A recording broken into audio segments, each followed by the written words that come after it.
এই বিশ্ববিদ্যালয় সেই বিশ্ববিদ্যালয় যে বিশ্ববিদ্যালয়ে শিক্ষকেরা শিক্ষার্থীকে ছাত্রলীগ কর্তৃক ঘন্টার পর ঘন্টা নির্যাতনের পরে রক্তাক্ত অবস্থায় সেন্সলেস অবস্থায় থানায় নিয়ে গিয়ে প্রভোস্ট উল্টা সেই ব্যক্তির বিরুদ্ধে মামলা দেয়। এটা সেই বিশ্ববিদ্যালয়। কালকের ঘটনার প্রিভিয়াস ঘটনা হচ্ছে তারও আগের সেটি হচ্ছে এটা হ্যান্ডবল খেলার জার্সি এবং জুতা কেন দেয় নাই বাজেট থেকে, যেটা দেওয়ার কথা ছিল।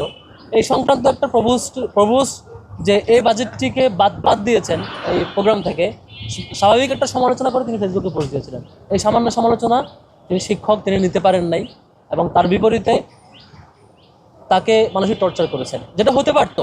ধরলাম শিক্ষার্থী কোনো অপরাধ করেছে, আপনি তার বিরুদ্ধে একাডেমিক যে সিস্টেম, পানিশমেন্ট নেওয়ার যে সিস্টেম, কোনো শিক্ষার্থী শিক্ষকের সাথে কোনো অপরাধসূচক আচরণ করলে শিক্ষকের দায়িত্ব হচ্ছে নিয়মতান্ত্রিক উপায়ে তার ব্যাপারে পানিশমেন্টে যাওয়া, অভিযোগে যাওয়া, তদন্তে যাওয়া। এটা হচ্ছে রেগুলার প্রসিডিওর। আপনি সেই প্রসিডিওর ভায়োলেট করে সেই শিক্ষার্থীকে আপনার প্রভোস্ট রুমে আটকে রেখে তাকে টর্চার করলেন, মানসিক টর্চার করলেন। এবং সেই ঘটনা যখন তিনি সামনে নিয়ে আসার পর তাকে ম্যানেজ করার জন্য, তাকে চাপে রাখার জন্য, তারপর তার উপর নানা রকমের হুমকি দামকি সহ নানা রকমের মানে একটা পক্ষ ম্যানেজ করার চেষ্টা করলো, একটা পক্ষ তাকে হুমকি দিয়ে থামাই দেওয়ার চেষ্টা করলো। এই ঘটনা যাতে সামনে না নিয়ে আসে। এবং সেখানে শুরু থেকে সেই দলীয় বাহিনী তার বিপক্ষে লেগে গেল আর কি। আপনারা দেখে থাকবেন এরপরেই সেই হল সংসদে নির্বাচিত প্রতিনিধি ভিপি জিএস থেকে শুরু করে প্রত্যেকে তার পক্ষে যায় এবং এটি তাদের পক্ষ থেকে খুব সফট একটা দাবি নিয়ে কোনো আন্দোলন ছাড়াই শুরুতে প্রভুষের কাছে যায়, গিয়ে বলে স্যার আপনার ব্যাপারে এই কনসার্নটা আসছে, আমরা জানতে চাই সত্য কিনা। তিনি বলছেন তাই মিথ্যা। তাহলে ফুটেজ দেখালেই তো হয়ে যায়। ফুটেজ দেখান। আপনি যদি অভিযোগের ব্যাপারে মিথ্যা বলেন যে আপনার ব্যাপারে যে কথা বলা হচ্ছে সেটি মিথ্যা, তাহলে ইজিলি সলভ হয়ে যায়। একজন শিক্ষার্থী এত বড় রিস্ক নিয়ে আপনার বিরুদ্ধে যে অভিযোগ দিয়েছে যে অপরাধের ব্যাপারে, সেটি নিশ্চয়ই সে খুব শখের বসে দেয় নাই, সে রিস্ক নিয়ে দিয়েছে। তো আমরা ধরে নিচ্ছি যে তিনি মিথ্যা বলেছেন, ধরে নেই। তাহলে আপনি ফুটেজ দেখান। প্রাইমারিলি প্রায় ঘন্টাখানেক অপেক্ষা করা হলো, কিন্তু কোনো ফুটেজ তিনি দেখান নাই, তিনি দেখাতে ইচ্ছুক না ফুটেজ। তারপর শেষ পর্যন্ত শিক্ষার্থীরা আন্দোলনের পর্যায়ে গেল, কারণ আমরা ভয় পাই এই বিশ্ববিদ্যালয় সেই বিশ্ববিদ্যালয় যে বিশ্ববিদ্যালয়ে শিক্ষকেরা শিক্ষার্থীকে ছাত্রলীগ কর্তৃক ঘন্টার পর ঘন্টা নির্যাতনের পরে রক্তাক্ত অবস্থায় সেন্সলেস অবস্থায় থানায় নিয়ে গিয়ে প্রভোস্ট উল্টা সেই ব্যক্তির বিরুদ্ধে মামলা দেয়। এটা সেই বিশ্ববিদ্যালয় যে বিশ্ববিদ্যালয় ইতিপূর্বে এই ধরনের ঘটনা ঘটেছে।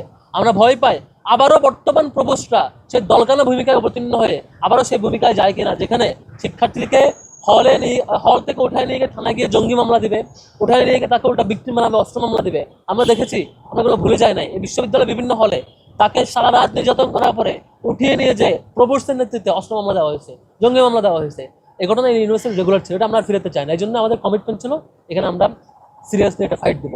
এবং শেষ পর্যন্ত দেখেছেন আমাদের প্রত্যেকটা হল সংসদ থেকে সমর্থন জানানো হয়েছে। ডাকসুর পক্ষ থেকে আমরা আন্দোলনের সমর্থন জানিয়েছি যে খুবই ক্লিয়ার কাট কথা ফুটেজ দিবেন, ফুটেজে অপরাধী প্রমাণ হলে আপনার বিরুদ্ধে ব্যবস্থা হবে।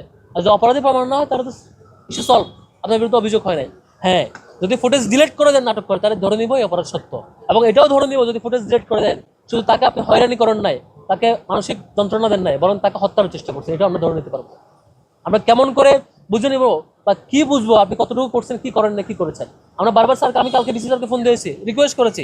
এটা রাত 10টার ঘটনা, 10টারও আগে, সম্ভবত 9টার দিকে স্যার আমি ডিসি স্যারকে ফোন দিয়েছি, স্যার এই শুটার বড় করার দরকার নাই, আপনি সিম্পলি বলে দেন ফুটেজ যাতে সামনে আসে, ফুটেজটা ওপেন করতে দেন, তাহলে ঘটনা সলভ হয়ে যাবে, এই জিনিসটা এত দূরে যাবে না। ডিসি স্যার বলছেন হ্যাঁ আমি বলে দিচ্ছি।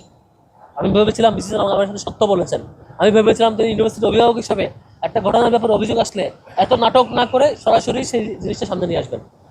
কালকে সেই ঘটনায় আমাদের আসিফ আবদুল্লাহ ছিলেন উপস্থিত, এমনি জুবাইর ছিলেন সমাজসেবা সম্পাদক, আমাদের অনেক প্রতিনিধি সেখানে ছিলেন, আনাস ছিলেন, আমাদের ওইখানকার ডাকসুর যারা প্রতিনিধি ইকবাল হায়দার বিজ্ঞান সম্পাদক, তার উপর আক্রমণ করা হয়েছিল। ডাকসুর অসংখ্য সম্পাদক এবং সদস্যের উপর কালকে আক্রমণ করা হয়েছে। ওইখানকার এই যে জিএস এর উপরে, জিএস ইমাম হাসান, তার উপরে আক্রমণ করা হয়েছে। সে এখন হসপিটালাইজড, সেন্সিটিভ অবস্থায় আছে, ভয়াবহ আক্রমণ করা হয়েছে। কেস কি? কেস হচ্ছে এই আগে যেমন ছাত্রলীগের সময় ছাত্রলীগকে বিসি ফোন দিয়ে নিয়ে আসতেন, মাকসুদ কামাল যেভাবে ফোন দিয়ে ছাত্রলীগকে নিয়ে আসতেন দলীয় বাহিনী, ডান্ডা বাহিনী বানানোর জন্য, দলদাস বাহিনী বানানোর জন্য, শিক্ষার্থীকে টর্চার করার জন্য, অথবা তারও আগে আসম আরেফিন সিদ্দিক কিংবা আখতারুজ্জামান, সেই সময়ের বিসিরা ছাত্রলীগকে নিয়ে এসে শিক্ষার্থীকে টর্চার করতেন, এই ধরনের কেস ঘটাতেন। ঠিক হুবহু সেম ঘটনা কালকে এই নেকটার জন্য ঘটনা 24-এর পরে প্রথমবারের মধ্যে ঘটেছে, যেখানে একটা সিরিয়াস কেস যে শিক্ষার্থীকে প্রভোস্ট রুমে ডেকে এনে টর্চার করা, সাইবার মামলার হুমকি দেওয়া এবং ইউনিভার্সিটি থেকে বহিষ্কার করা হুমকি দেওয়া। একজন শিক্ষক, একজন হলের প্রভোস্ট, সে যখন একটা শিক্ষার্থীকে ডেকে এনে হুমকি দেয়, জোরপূর্বক কাগজে লেখায়, বাধ্যতামূলক স্বীকারোক্তি লেখায় এবং বলে তোমাকে বহিষ্কার করা হবে বলে, এবং বলে যে তোমাকে সাইবার মামলা দেওয়া হবে, এই ধরনের হুমকি দেয় এবং তাকে মানসিকভাবে টর্চার করে, কর্মকর্তা কর্মচারী দিয়ে মোবাইল চেক করায়। এই ঘটনাগুলো খুবই নিন্দনীয় ঘটনা। যে শিক্ষক এ ধরনের কাজ করে তিনি শিক্ষক থাকার অধিকার রাখেন না। যে প্রভোস্ট, যার দায়িত্ব শিক্ষার্থীদের নিরাপত্তা দেওয়া, যিনি এটা নিজে যে ঘটনা করেন, তিনি এই পদে আর থাকতে পারেন, নৈতিক অধিকার তিনি হারিয়ে ফেলেন। তার যদি মিনিমাম লজ্জা থাকতো, সংকোচবোধ থাকতো, শিক্ষক হিসেবে মিনিমাম হোশ জ্ঞান কিচ্ছু থাকতো, ন্যূনতম থাকতো, তিনি আগে সিসিটিভি ফুটেজ ওপেন করতেন, প্রুফ করতেন তিনি অপরাধী না।